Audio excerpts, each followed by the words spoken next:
पंचायती चुनाव के हलचल के बीच खास बात करने के लिए हम आप पहुँचे हैं कटिहार के बराड़ी प्रखंड अंतर्गत सुखासन पंचायत में।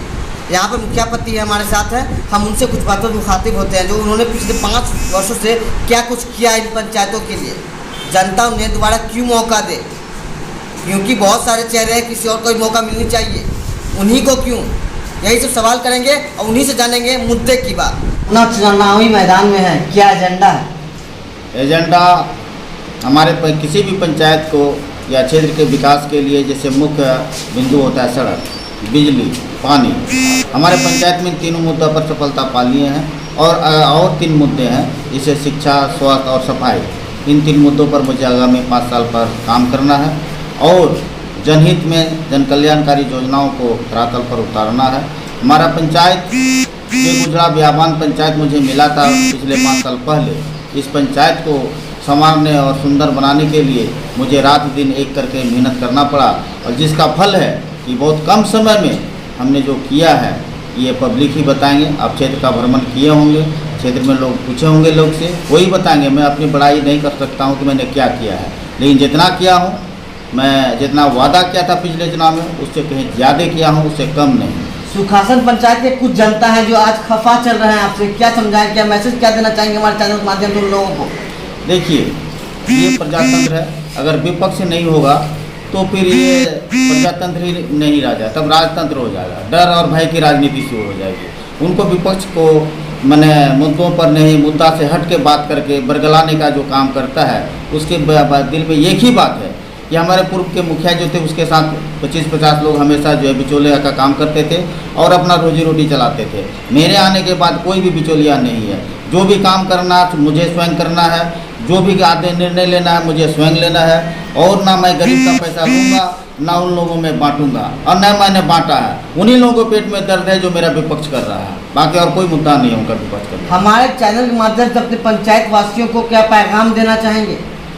मैं पैगाम इन्हें यही देना चाहता हूँ कि वर्तमान में अब जैसे 8वीं है हमारे दुर्गा पूजा का, ये 8वीं है और 9वीं 10वीं 15 तारीख को ख़त्म होगा। मैं सबसे पहले हमारे पंचायत वासियों को जो दुर्गा पूजा मनाते हैं उसको मेरी तरफ से हार्दिक बधाई और धन्यवाद उनको कि शांतिपूर्वक पर्व को मनाएं और खुशी खुशी अपना जीवन गुजर बसर करें। कोरोना काल का अवधि काफ़ी लंबे समय तक रहा, तो अपने पंचायत के लिए उस दरमियान आपने क्या कुछ किया था?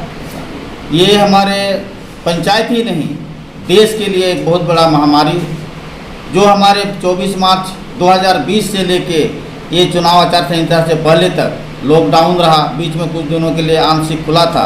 इससे क्या हुआ कि हमारे पंचायत का विकास के कार्यों में बाधा पहुंचा।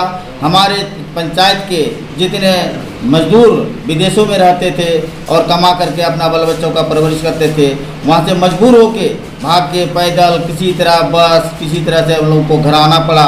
और आने के बाद भी ये दर देहात में जब काम लॉकडाउन में काम खेती का काम बंद हो गया और सारे जो मजदूर शहर में कटिहार में काम करते थे मजदूरी बंद हो गया, तो बड़ा बेहाल रहा। 1 साल मोटा मोटी जो पिछला 9 महीना का जो लॉकडाउन रहा, लोग किसी तरह से अपना जीवन बल बच्चे को लेके गुजर बसर किए। इसमें लोग हमको भी तकलीफ है, यथासंभव जितना बन पाया मुझसे मैंने लोगों को मदद किया, तन मन धन से मदद किया और लोगों को बर बीमार पड़ने पर भी मैंने उसको बहुत ज़्यादा मदद किए।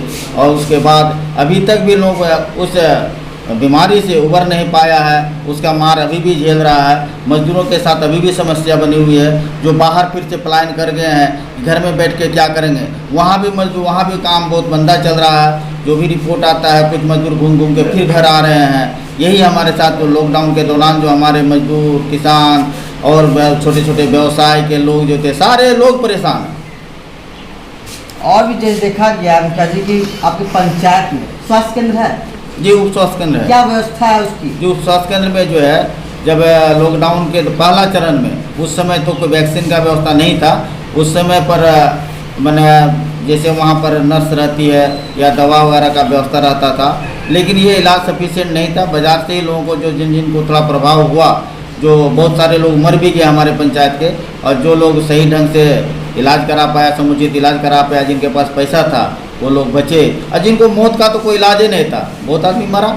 लेकिन अभी फ़िलहाल मोटा मोटी पिछला लॉकडाउन में जो वैक्सीन का काम चला, शुरू में लोग डरते थे, लेकिन क्रमशः हम लोगों ने अपने, चाहे वो स्वयं सेवक संस्था हो या हमारे जो आंगनबाड़ी के सेविका सहायिका हो या शिक्षक के द्वारा या प्रबुद्ध समाज के लोगों के द्वारा इसका प्रचार प्रसार कराया गया। और अब ऐसा हुआ कि जब भी वैक्सीन करने के लिए आते हैं तो वैक्सीन ही खत्म हो जाता है, पब्लिक लाइन पर लगी रह जाती है। मोटा मोटी हम समझते हैं कि 80% लोग हमारे पंचायत का वैक्सीन ले चुका है। जिनकी डेथ हो गई है उन लोगों को क्या मुआवजा सरकारी मिला है? आप उनके लिए क्या कुछ प्रयास? देखिए, मुआवजा के लिए उन लोगों को जो रजिस्टर मेंटेन करना चाहिए था या तो सरकार को रिपोर्ट करना चाहिए था, प्राइवेट हॉस्पिटल में इलाज कराया, मौत हो गई, वो उसको जो रिपोर्ट सरकार को नहीं किया कि कोरोना से इसकी मौत हुई, ना ही पोस्टमार्टम हुआ, वो फिर किस तरह का आवेदन नहीं कर सकता, वो दावा नहीं कर सकता, लेकिन मरा कोरोना से।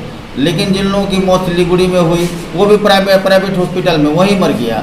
तो अब इसके लिए जागरूक होना चाहिए था कि मरने के बाद अगर कोई इसका फ़ायदा लेना चाहते तो उसको रजिस्टर्ड करके पोस्टमार्टम करा के रिपोर्ट बना के रखते तो आज फ़ायदा मिलता, लेकिन कुछ हमारे पंचायत के लोगों ने ऐसा कुछ नहीं किया है। अच्छा मुखिया जी, एक सवाल है कि आप ही के पंचायत और सरकार की कौन ऐसी योजना है जो जन जन तक पहुँच चुकी है? देखिए, सरकार की योजनाओं में सबसे पहले मैं ये कहना चाहूँगा कि बिजली वाला योजना जो है, जो विकास का सेकेंड फेज आता है, ये जन जन तक, घर घर तक सबके यहाँ पहुँच चुकी है।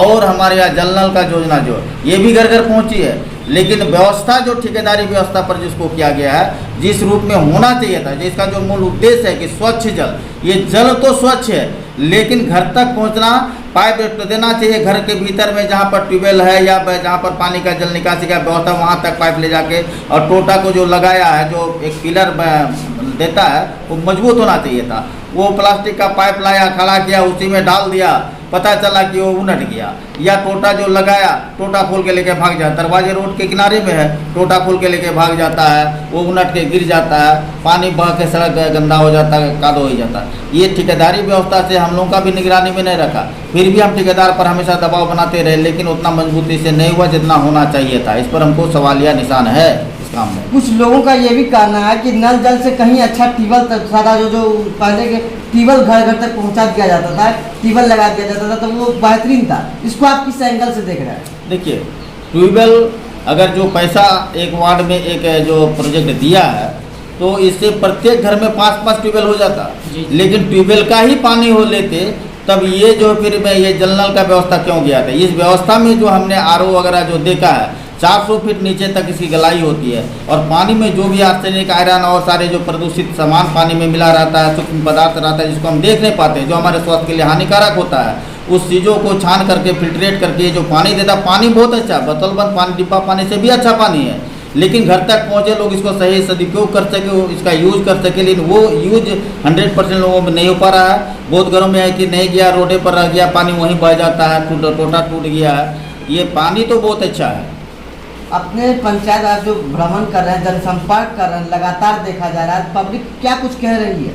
मेरे प्रति लोगों को कोई भी विकास के मुद्दे पर या किसी काम पर या मैंने पिछले चुनाव में हमने जो वादा किया था, वादा से ज़्यादा काम करने के कारण लोगों के मेरे पास की कोई किसी तरह का शिकायत नहीं। एक ही शिकायत करते हैं कि मुखिया जी हमारी तरफ मैंने सलाम नहीं करता है। अरे भाई, सलाम करना तो नेकी का चीज़ है, हम सलाम करेंगे तो आपको भी नेकी, हमको भी नेकी। अब गाड़ी में चलते हैं, कभी नज़र पड़ा कभी नहीं पड़ा, लोग मुखिया जी जो है घमंडी है, सलाम नहीं करता। दूसरी बात है कि दरवाजे पर आते हैं, जितना सम्मान मिलना चाहिए उतना सम्मान नहीं मिलता। मेरा कहना है कि ये दरबार है, वो ऑफिस है, वो ऑफिस में आपके 100 आदमी डेली 200 आदमी आता है। जितने तरह का काम मैं अकेले करता हूँ, मैं कोई स्टाफ वगैरह नहीं रखता हूँ, ना पब्लिक का 10 रुपया कहीं मैं लेता हूँ। तो लोग आया, अपना काम कराते गया।